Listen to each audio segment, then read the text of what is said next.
आप सभी लोगों का बहुत बहुत स्वागत है।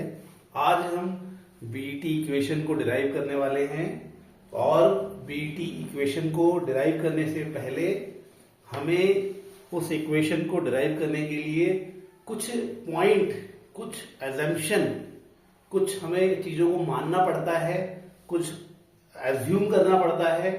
तो वो क्या क्या एजम्पशंस होते हैं जब हम एक बीटी इक्वेशन को डिराइव करते हैं, उसके बारे में अभी हम बात करने वाले हैं। तो बीटी इक्वेशन का डेरिवेशन करने से पहले हम किन किन चीजों को एज्यूम करके चलते हैं, क्या क्या एज्यूम करके चलते हैं, उसको हम एक एक करके देखेंगे। और इसको कहा जाता है अजम्पशन ऑफ बीटी इक्वेशन। ये एक इंपॉर्टेंट क्वेश्चन है। ये आपके यूजीपीजी में ये क्वेश्चन आपके एग्जाम में पूछा जा सकता है। तो क्या है एजम्पशन बीटी इक्वेशन के, एक एक करके हम लिखते हैं। तो सबसे पहला एजम्पशन है कि एड्सॉर्प्शन जो होता है, बीटी इक्वेशन को डिराइव करते वक्त हम ये मान के चलते हैं कि जो एड्सॉर्प्शन होता है वो मल्टीलेयर होता है। एड्सॉर्प्शन क्या है? किसी सॉलिड के सरफेस पे गैस पार्टिकल का एक्यूमुलेट हो जाना, किसी सॉलिड के सरफेस के ऊपर गैस पार्टिकल का या एनवायरमेंट के पार्टिकल का जमा हो जाना, इसको एड्सॉर्प्शन कहते हैं। और जब हम बीटी इक्वेशन डिराइव करते हैं तो हम ये मान के चलते हैं कि एड्सॉर्प्शन मल्टीलेयर है। इसका मतलब ये है कि पहले एक लेयर बनेगी पार्टिकल की और उसके ऊपर फिर एक और पार्टिकल की लेयर आएगी और उसके ऊपर फिर एक और लेयर आएगी पार्टिकल की। तो यहां पर हम मान के चलते हैं कि adsorption is multilayer in nature. Adsorption is multilayer in nature. ये हमारा बीटी इक्वेशन का पहला एजम्पशन है। बीटी इक्वेशन डिराइव करते वक्त हम जो सबसे पहली चीज मानते हैं वो यही मानते हैं कि एड्सॉर्प्शन क्या है? एड्सॉर्प्शन एक मल्टीलेयर फिनोमिना है। यानी कि वहां पर जब सॉलिड के सरफेस के ऊपर जब पार्टिकल एड्सॉर्ब होंगे तो एक लेयर बनेगी, फिर उसी लेयर के ऊपर फिर और पार्टिकल एड्सॉर्ब होंगे, then it will make a second layer and like this third layer बनेगी एंड फोर्थ लेयर ऐसे ऊपर को बनती चली जाएगी।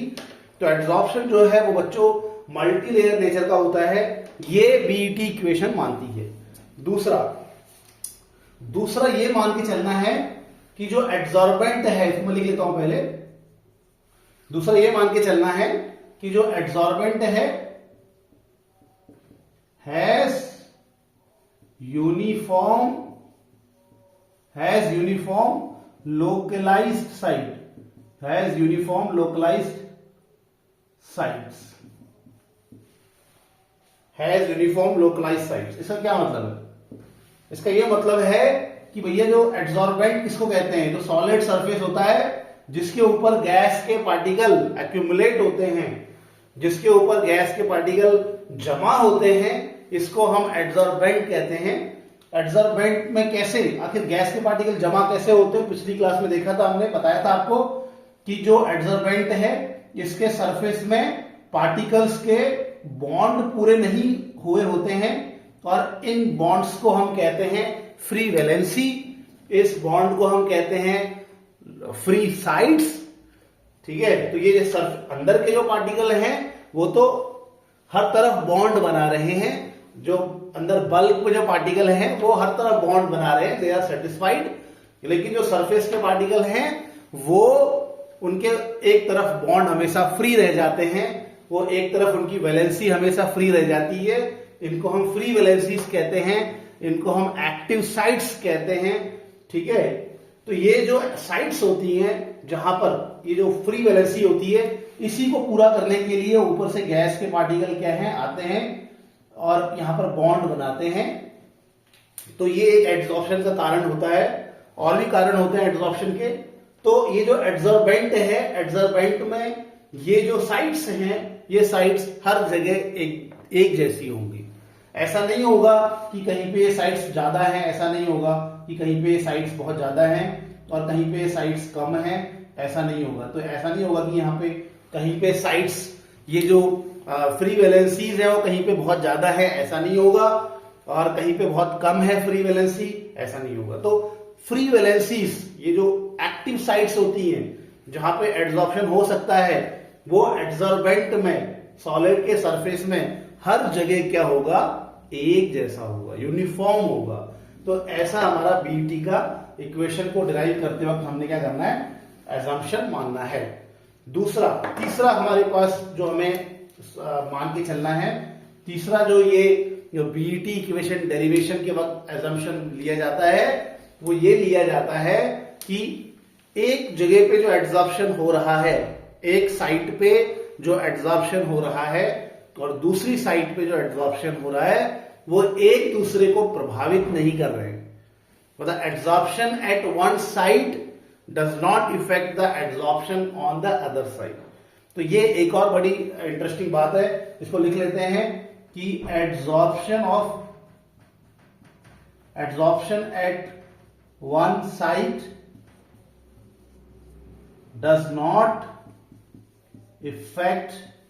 does not have any effect. Adsorption at one site does not affect adsorption at the neighboring sites. Adsorption in the neighboring site.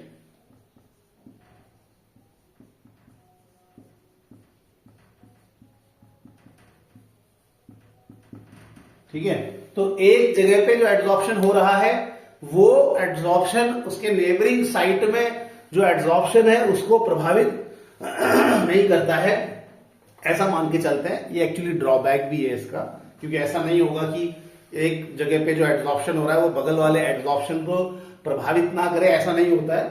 ये इसका एक हमें एजम्पशन लेके चलना है कि हमें ये एक एजम्पशन लेके चलना है कि एक जब सॉलिड सरफेस में गैस के पार्टिकल चिपक रहे होते हैं, एड्सॉर्ब हो रहे होते हैं, तो एक जगह पे जो एड्सॉर्प्शन है वो उसके बगल वाले एड्सॉर्प्शन को प्रभावित नहीं कर रहा है, ऐसा नहीं होता है, ऐसा हमें मान के चलना है ना। अगर हम देखें अगला क्या है, अगला ये है कि भैया ये जो एड्सॉर्प्शन होता है, जब कोई चीज चिपकती है, जब एड्सॉर्प्शन होता है तो उसी समय यहां पर डिसॉर्प्शन भी हो रहा होता है। मतलब एड्सॉर्प्शन हुआ तो उसी समय कुछ पार्टिकल्स क्या हो गए, जगह को छोड़ भी देते हैं। तो जब एड्सॉर्प्शन होता है, जब कोई चीज सॉलिड सरफेस में कोई गैस का पार्टिकल एक्यूमुलेट होता है, जमा होता है, तो उसी समय कुछ पार्टिकल सॉलिड सरफेस को छोड़ भी रहे होते हैं। तो एक प्रक्रिया को कहते हैं एड्सॉर्प्शन, और जो छोड़ने वाली प्रक्रिया होती है इसको कहते हैं डिसॉर्प्शन। तो यहां पर बीटी इक्वेशन जब हम डिराइव कर रहे होते हैं, तो जो एजम्पशन हम लेके चलते हैं वो यही लेके चलते हैं कि जिस रेट से एड्सॉर्प्शन हो रहा है, उसी रेट से क्या हो रहा होगा, डिसॉर्प्शन हो रहा होगा। और फिर दोनों के बीच में एक डायनेमिक इक्विलिब्रियम आ जाता है, मतलब कि दोनों की रेट बराबर हो जाती है। कुछ समय के बाद फिर से समझेंगे कि भाई एड्सॉर्प्शन जब हो रहा है, जब पार्टिकल सरफेस में आ रहा है, तो उसी समय कुछ पार्टिकल सरफेस छोड़ रहे होते हैं। तो यहां पर दो प्रक्रिया एक साथ चल रही होती हैं, एड्सॉर्प्शन की प्रक्रिया और पार्टिकल छोड़ने वाली प्रक्रिया, जिसको कहते हैं सरफेस छोड़ने वाली प्रक्रिया, जिसको कहते हैं डिसॉर्प्शन। तो इनका रेट कुछ समय के बाद एक दूसरे के बराबर हो जाता है, और जब रेट बराबर हो जाता है, एड्सॉर्प्शन का रेट और डिसॉर्प्शन का रेट बराबर हो जाता है, तो हम फिर इस प्रक्रिया को कहते हैं, इस तरह की अवस्था को कहते हैं साम्य अवस्था। इंग्लिश में इसको कहते हैं इक्विलिब्रियम। ये एक डायनामिक इक्विलिब्रियम होता है, यानी कि दोनों चीजें चल रही हैं, लेकिन क्योंकि बराबर हैं इसलिए रुकी हुई लगती है। तो बच्चों हम लिखेंगे यहां पर कि rate of adsorption and desorption are in dynamic equilibrium. तो एड्सॉर्प्शन एंड डिसॉर्प्शन जो होता है यहां पे, adsorption and desorption are in dynamic equilibrium. Dynamic equilibrium में होता है।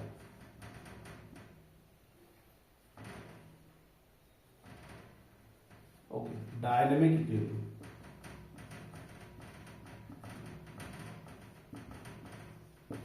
ठीक है, तो एड्सॉर्प्शन की रेट और डिसॉर्प्शन की रेट कुछ समय के बाद बराबर हो जाती है, और एक दूसरे के साथ ये दोनों प्रक्रियाएं, ये दोनों प्रोसेस डायनामिक इक्विलिब्रियम में आ जाते हैं, तो ये हमें ध्यान रखना है। और फिफ्थ जो यहाँ पर पॉइंट बताया गया है वो ये बताया गया है, जो पांचवा एजम्पशन है वो ये है कि जब जो फर्स्ट लेयर है उसमें जब पार्टिकल एब्जॉर्ब होगा तो उस वक्त कुछ हीट निकलती है, उस हीट को हम कहते हैं हीट ऑफ एब्जॉर्प्शन।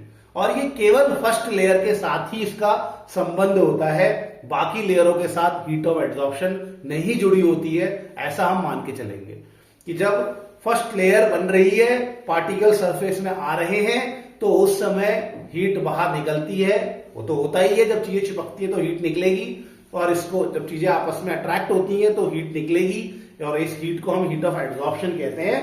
तो हीट ऑफ एब्जॉर्प्शन जो है, या हीट ऑफ एब्जॉर्प्शन से संबंधित जितने भी सूत्र हैं, जो भी बातें हैं, वो केवल और केवल फर्स्ट लेयर के साथ ही उसका संबंध हम मानकर चलेंगे। तो यहां पर बोल रहा है the characteristic of heat of absorption, the characteristic of heat of absorption, the characteristic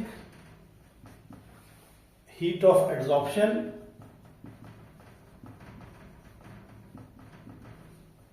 is applicable to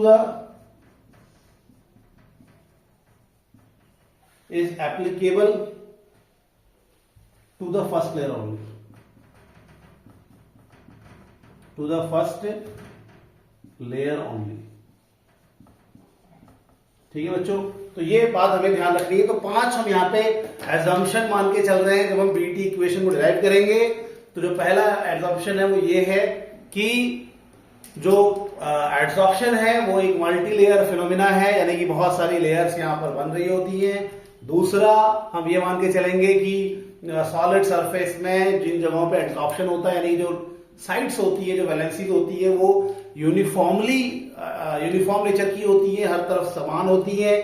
फिर हम मान के चलेंगे कि जो रेट ऑफ फिर हम ये मान के चलेंगे कि जो एडसॉर्प्शन है एक जगह पर, वो उसके नेबरिंग एडसॉर्प्शन से बिल्कुल भी प्रभावित नहीं है।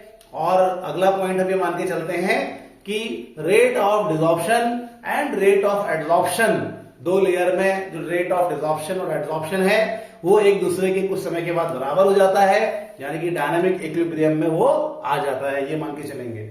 और हम फिफ्थ पॉइंट ये मान के चलेंगे कि जो जब पार्टिकल सरफेस में एब्जॉर्ब होते हैं, जब पार्टिकल सरफेस में आते हैं, तो यहां पर जो हीट निकलती है वो हीट ऑफ एब्जॉर्प्शन है। और ये हीट ऑफ एब्जॉर्प्शन का जो संबंध, जो हीट ऑफ एब्जॉर्प्शन की जो विशेषताएं हैं, हीट ऑफ एब्जॉर्प्शन के जो सूत्र हैं, वो यहां पर केवल पहली ही लेयर पे अप्लाई होंगे, बाकी लेयर में हम हीट ऑफ एब्जॉर्प्शन टर्म को या उससे संबंधित चीजों को नहीं मानते हैं। तो बच्चों ये है बीटी इक्वेशन को डिराइव करने से पहले का असम्पशंस, जिसके आधार पे हम बीटी इक्वेशन को डिराइव करने वाले हैं। Thank you. अगली वीडियो में बीटी इक्वेशन को कैसे डिराइव करते हैं इसको डिटेल में डिस्कस करेंगे। Okay, thank you very much.